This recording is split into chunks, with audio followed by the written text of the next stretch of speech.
Everyone, good morning and welcome to ambitiousbaba.com. We are back with our daily current affairs. तो चलिए जानते हैं 30 जुलाई के करंट अफेयर्स क्या हैं। आगे बढ़ने से पहले मैं आपको बता दूं हमारे टेलीग्राम चैनल का लिंक, आज की क्लास का पीडीएफ का लिंक और हमारे करंट अफेयर्स ऐप का लिंक सभी नीचे डिस्क्रिप्शन बॉक्स में है, वहां से आप उसे चेकआउट कर सकते हैं। तो चलिए बढ़ते हैं आज के क्वेश्चंस की तरफ। पहला सवाल, इनमें से किस देश में भारत ये प्लान कर रहा है कि वो अपना सोलर पावर पार्क सेटअप करे?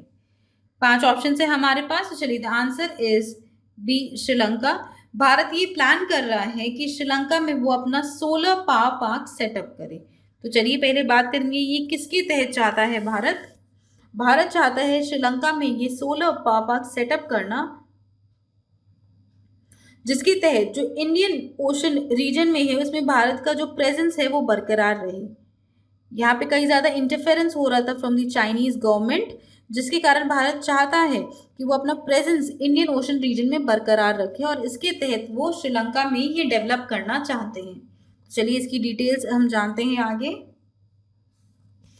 तो क्वेश्चन में जैसे ही हमने डिस्कस कर लिया है कि भारत प्लान कर रहा है कि वो अपना एक सोलर पावर पार्क बिल्ड करे श्रीलंका में, जिसके तहत वो अपनी इंडियन ओशन रीजन में अपनी जो प्रेजेंस है उसे बरकरार रखना चाहता है। ये उनकी एक स्ट्रैटेजी है, बिकॉज चाइना बहुत ज़्यादा अटेम्प्ट कर रहे हैं इंडियन ओशन रीजन में अपनी गतिविधियां बढ़ाने का, और इसी के लिए भारत ने हाल ही में यूएस नेवी के साथ कुछ एक्सरसाइजेस कंडक्ट की थी in the Bay of Bengal.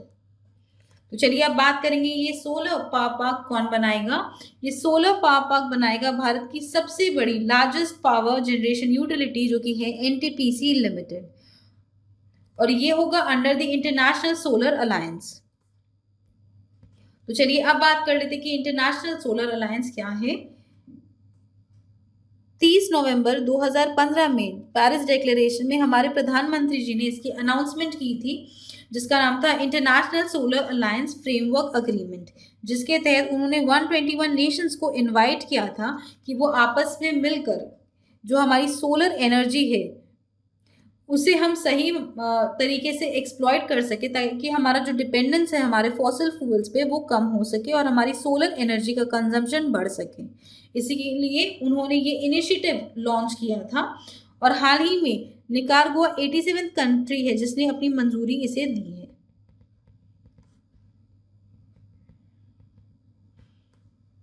तो चलिए अब श्रीलंका के बारे में कुछ बात कर लेते हैं। श्रीलंका की 2 कैपिटल्स है, पहला है कोलंबो और दूसरा है श्री जयवर्धनपुरा कोटे। श्रीलंका की करेंसी है श्रीलंकन रुपीज और उनके प्रधानमंत्री का नाम है महिंदा राजापक्सा। चलिए बढ़ते हैं दूसरे क्वेश्चन की तरफ। दूसरा सवाल, ग्लोबल टाइगर दिवस पर हाल ही में एक डिटेल्ड रिपोर्ट रिलीज हुई थी टाइगर सेंसस के ऊपर।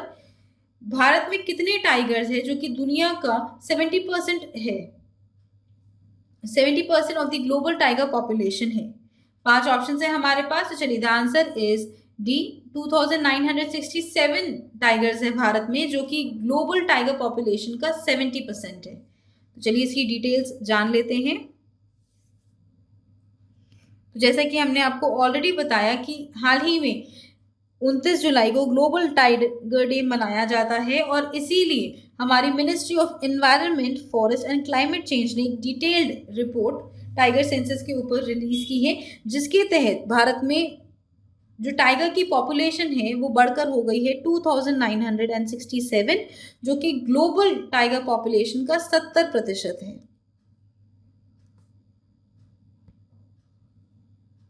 हमारा जो नेशनल टारगेट था कि 2022 तक हमारी टाइगर की पॉपुलेशन को हम बढ़ा दें, वो ऑलरेडी हमने अचीव कर ली है। ऑलरेडी हमारा टाइगर पॉपुलेशन डबल हो चुका है।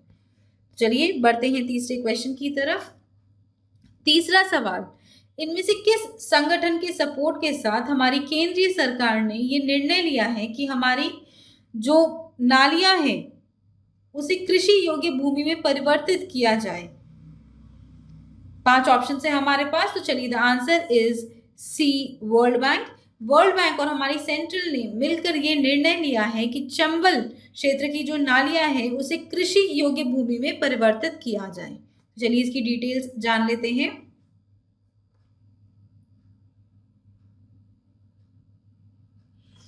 तो जैसा कि हमने ऑलरेडी क्वेश्चन में डिस्कस कर लिया है कि हमारी सेंट्रल ने कोलैबोरेट किया है वर्ल्ड बैंक के साथ, जिसके तहत चंबल क्षेत्र में जो भी नालियां हैं उसे कन्वर्ट की जाएंगी इनटू एरेबल लैंड, यानी कि कृषि योग्य भूमि के ऊपर इसे कन्वर्ट की जाएंगी और ये फॉल करेंगी in the Gwalior Chambal belt of Madhya Pradesh. इसके लिए एक रिपोर्ट भी रिलीज की जाएगी और इसकी अनाउंसमेंट की है हमारे एग्रीकल्चर मिनिस्टर नरेंद्र सिंह तोमर ने। और इसके तहत उनकी प्लानिंग है कि लगभग 3 लाख हेक्टेयर का जो रगेड लैंड है जिसमें कल्टीवेशन करना पॉसिबल नहीं है उसे इम्प्रूव किया जाएगा इंटीग्रेटेड डेवलपमेंट के माध्यम से, ताकि उसे रीयूजेबल कंडीशन में बनाया जाए। और ये होगा इन दी बिहार एरिया, इन दी ग्वालियर चंबल रीजन। इसके साथ हमें सस्टेनेबल डेवलपमेंट भी कर पाएंगे और इससे एम्प्लॉयमेंट अपॉर्चुनिटीज भी जनरेट की जाएंगी। इसके अलावा चंबल रीजन में एक एक्सप्रेस वे भी आने की संभावना है बहुत जल्दी। तो चलिए बढ़ते हैं चौथे क्वेश्चन की तरफ। चौथा सवाल, इनमें से किस देश को हमारी state bank of India provide कर रहा है 16.20 मिलियन यूएस डॉलर का लिक्विडिटी सपोर्ट, जिसके तहत उनके लोकल बिजनेस को बूस्ट मिल सके। 5 ऑप्शन है हमारे पास। तो चलिए the answer is E Maldives. Maldives के लोकल बिजनेस को कुछ राहत मिल सके, इसीलिए स्टेट बैंक ऑफ इंडिया उसे प्रोवाइड कर रहा है 16.20 मिलियन यूएस डॉलर का लिक्विडिटी सपोर्ट। और ये हो रहा है अंडर दी इंडिया की जो पॉलिसी है नेबरहुड फर्स्ट पॉलिसी के तहत।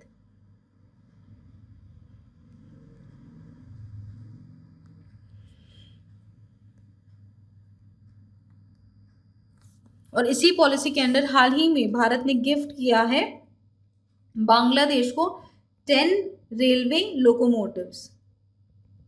तो चलिए इसकी डिटेल्स जानते हैं आगे।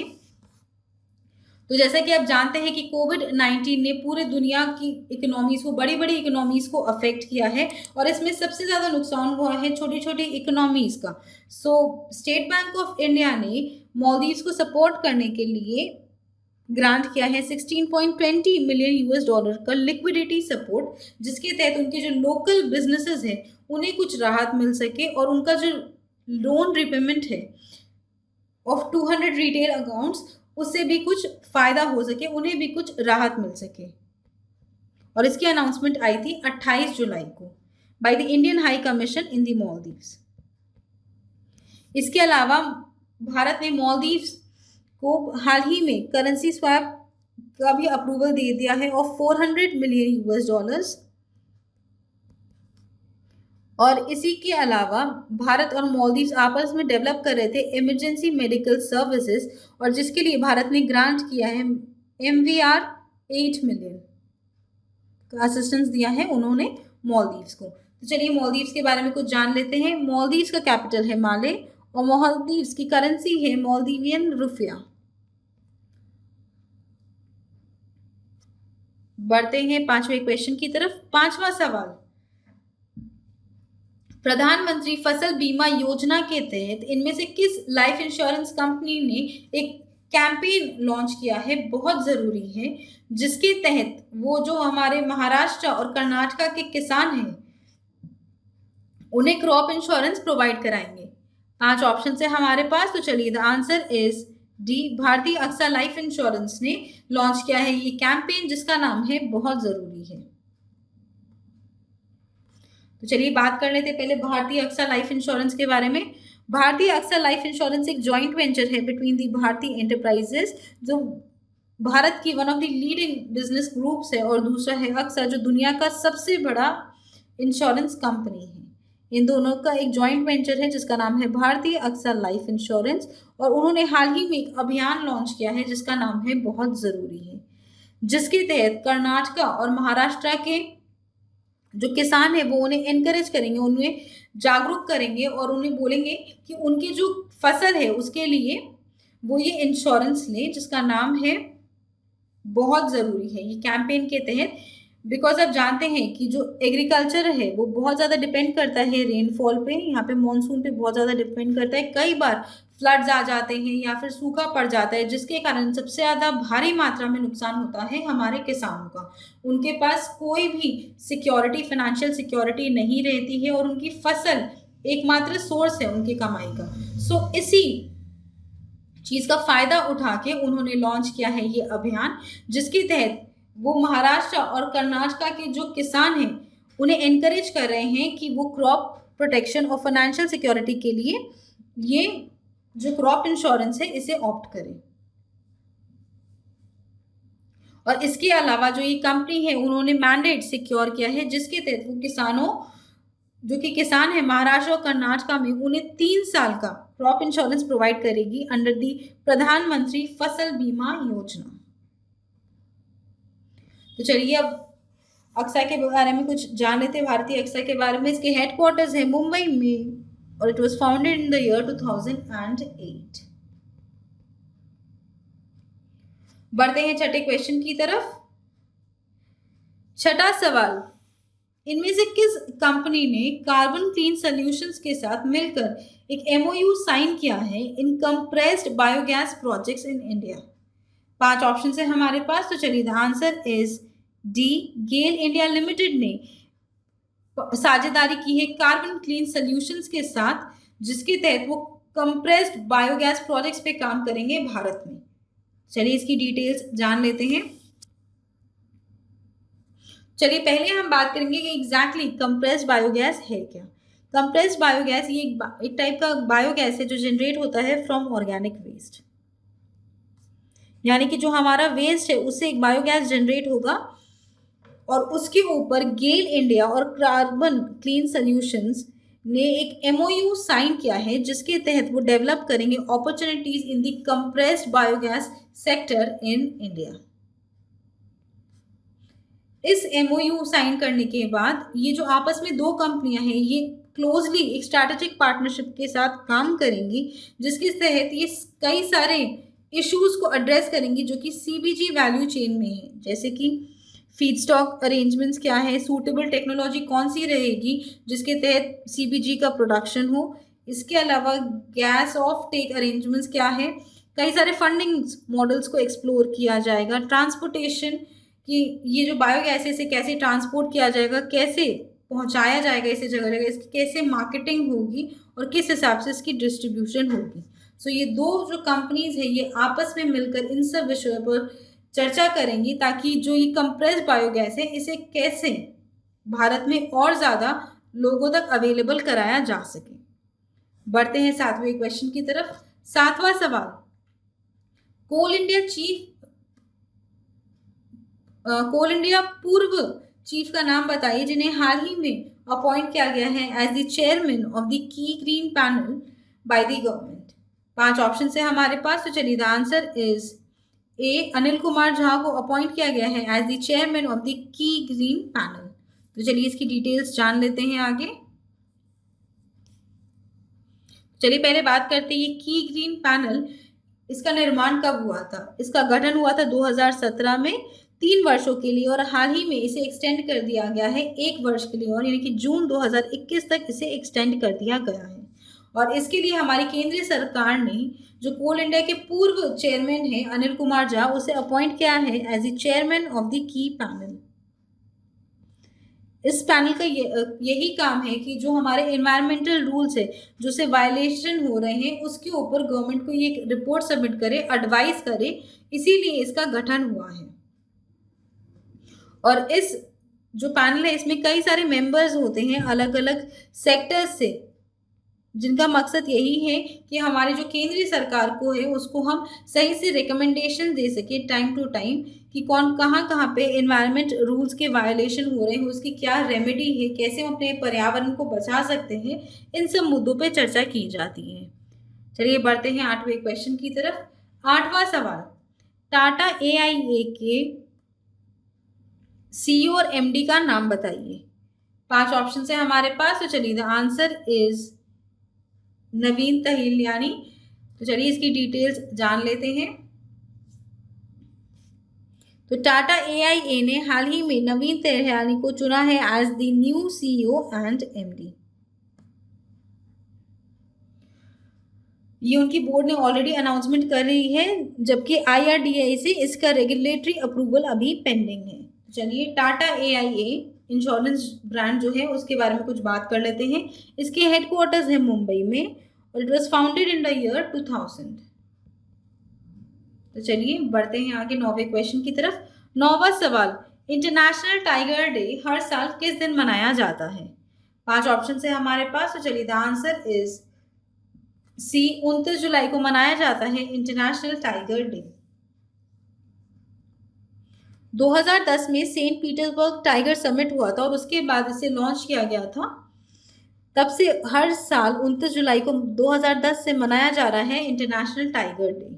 ये जो समिट हुआ था ये लोगों को जागरूक कराने के बारे में था कि कैसे दुनिया में हमारे जो जंगली टाइगर्स हैं उनकी पॉपुलेशन कम हो रही है और वो है at the verge of extension.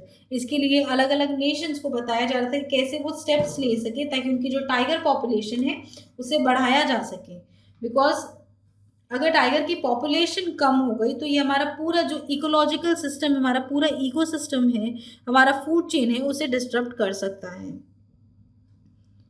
इसके अलावा जो टाइगर्स है उन्हें अम्ब्रेला स्पीशीज भी कहा जाता है, बिकॉज टाइगर्स के कंजर्वेशन पे बहुत सारे बाकी जो एनिमल की स्पीशीज है वो भी डिपेंड करती है।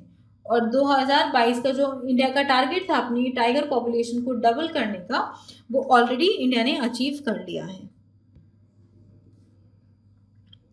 बढ़ते हैं 10वें क्वेश्चन की तरफ। 10वां सवाल, इनमें से कौन से क्रिकेटर है जिन्होंने 500 टेस्ट विकेट्स लिए हैं और अब वो 7वें गेंदबाज बन गए हैं? 5 ऑप्शन है हमारे पास। तो चलिए the answer is C, Stuart Broad ने लिए हैं 500 टेस्ट विकेट्स। तो चलिए इसकी डिटेल्स हम जानते हैं आगे वाले स्लाइड में। तो इंग्लैंड के हैं फास्ट बॉलर स्टुअर्ट ब्रॉड ने, जिन्होंने 28 जुलाई को लिया है अपना 500 टेस्ट विकेट। हाल ही में इंग्लैंड और वेस्ट इंडीज के बीच में टेस्ट मैच चल रहा था और तीसरा और फाइनल जो टेस्ट मैच है जो कि ओल्ड ट्रैफोर्ड में हो रहा है उसमें उन्होंने लिया है ये 500 विकेट वेस्ट इंडीज के बैट्समैन क्रेग ब्रथवेट को हराकर। और इसके अलावा वो 7वें बॉलर बने हैं और दूसरे इंग्लिशमैन जिन्होंने ये अचीव किया है। तो चलिए अब बात कर लेते हैं बाकी की 6 बॉलर्स कौन कौन से और उन्होंने कितने विकेट्स लिए हैं। पहले है मुथिया मुरलीधरन जिन्होंने 800 विकेट्स लिए हैं। दूसरे नंबर पर है शेन वॉन जिन्होंने 708 विकेट लिए हैं। तीसरे नंबर पर है अनिल कुंबले फ्रॉम इंडिया जिन्होंने 619 विकेट लिए हैं। चौथे नंबर पर है जेम्स एंडरसन इंग्लैंड के जिन्होंने 600 विकेट लिए हैं। 5वें नंबर पर है ग्लेन मैग्राथ फ्रॉम ऑस्ट्रेलिया जिन्होंने 563 विकेट लिए हैं। 6ठे नंबर पर है कोर्टनी वॉल्श फ्रॉम वेस्ट इंडीज जिन्होंने 519 विकेट लिए हैं। और अब 7वां नाम आ गया है स्टुअर्ट ब्रॉड फ्रॉम इंग्लैंड जिन्होंने 500 टेस्ट विकेट्स लिए हैं एज ऑन 28 जुलाई।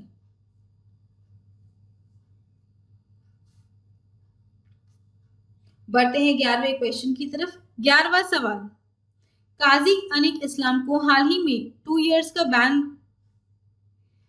मिला है फॉर डोपिंग चार्जेस। वो किस क्रिकेट टीम के साथ एसोसिएटेड है? 5 ऑप्शन है हमारे पास। तो चलिए the answer is D, Bangladesh. Kazi Anik Islam Bangladesh के साथ एसोसिएटेड है। चलिए इसकी डिटेल्स जान लेते हैं। बांग्लादेश के पेसर काजी अनिक इस्लाम को 2 साल का बैन दिया गया है by the national cricket board because उन्होंने 2018 का एक डोप टेस्ट को फेल किया है। एक जो प्रोहिबिटेड सब्सटेंस में था फिटामाइन, उसका कंजम्पशन किया था उन्होंने और जिसके लिए उन्हें अंडर 19 वर्ल्ड कप जो है उसमें उन्होंने उसका कंजम्पशन किया था और इसीलिए उन्हें बैन कर दिया गया है। इसके अलावा अंडर 19 जो वर्ल्ड कप था 2018 का उसमें वो लीडिंग विकेट टेकर भी थे। तो चलिए अब बात कर लेते हैं हाल ही में कौन कौन से प्लेयर्स बैन हुए हैं। डिस्कस थ्रोअर संदीप कुमारी को बैन किया गया है 4 साल के लिए। मिडिल डिस्टेंस रनर झूमा खातून को भी 4 साल के लिए बैन किया है फॉर डोपिंग फ्लैंक। आईसीसी ने बैन किया है दीपक अग्रवाल को सभी फॉर्म्स ऑफ क्रिकेट के लिए 2 वर्षों के लिए। नाडा ने सस्पेंड किया है सविता कुमारी और अंकित सिसोदिया को। इसके अलावा इंडिया का जो 800 मीटर रनर है गोमती, उन्हें भी 4 साल का बैन दिया गया है फॉर डोपिंग। बढ़ते हैं आखिरी क्वेश्चन की तरफ। आखिरी सवाल, इनमें से किस फुटबॉलर ने जीता है Premier League Golden Boot award? 5 option है हमारे पास, तो चलिए the answer is A, Jamie Vardy ने जीता है ये अवार्ड इस वर्ष का, यानी कि 2019-20 का Premier League Golden Boot award जीता है जेमी वेरी ने। तो चलिए इसकी डिटेल्स जान लेते हैं।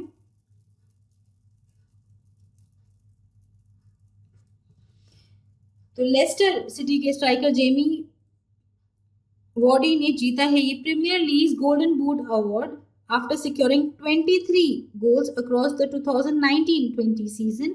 और इसके लिए उन्होंने बीट किया है 3 लोगों को। पहले हैं आर्सेनल के स्ट्राइकर पियरी एमरिक ओबामेयंग, जिनका गोल था 22। उसके अलावा साउथहैम्पटन के डैनी इंग्स, जिनका भी गोल था 22। और तीसरे थे मैनचेस्टर सिटी फॉरवर्ड के रहीम स्टर्लिंग, जिनका गोल था 20। तो चलिए with this we come to the end of today's class. I hope आपको ये वीडियो पसंद आए। अगर ये वीडियो पसंद आए तो इसे लाइक कीजिए, अपने दोस्तों के साथ शेयर कीजिए और हमारे चैनल एम्बिशियस बाबा को सब्सक्राइब जरूर कीजिए।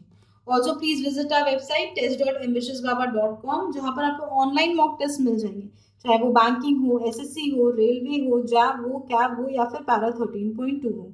इस वेबसाइट पे जाकर आप डायरेक्टली उसे परचेज कर सकते हैं और उसके बाद आप उसे एक्सेस कर पाएंगे 24/7, चाहे हमारी वेबसाइट पे हो या फिर ऐप पे हो। Thank you friends, it's all for today and have a great day.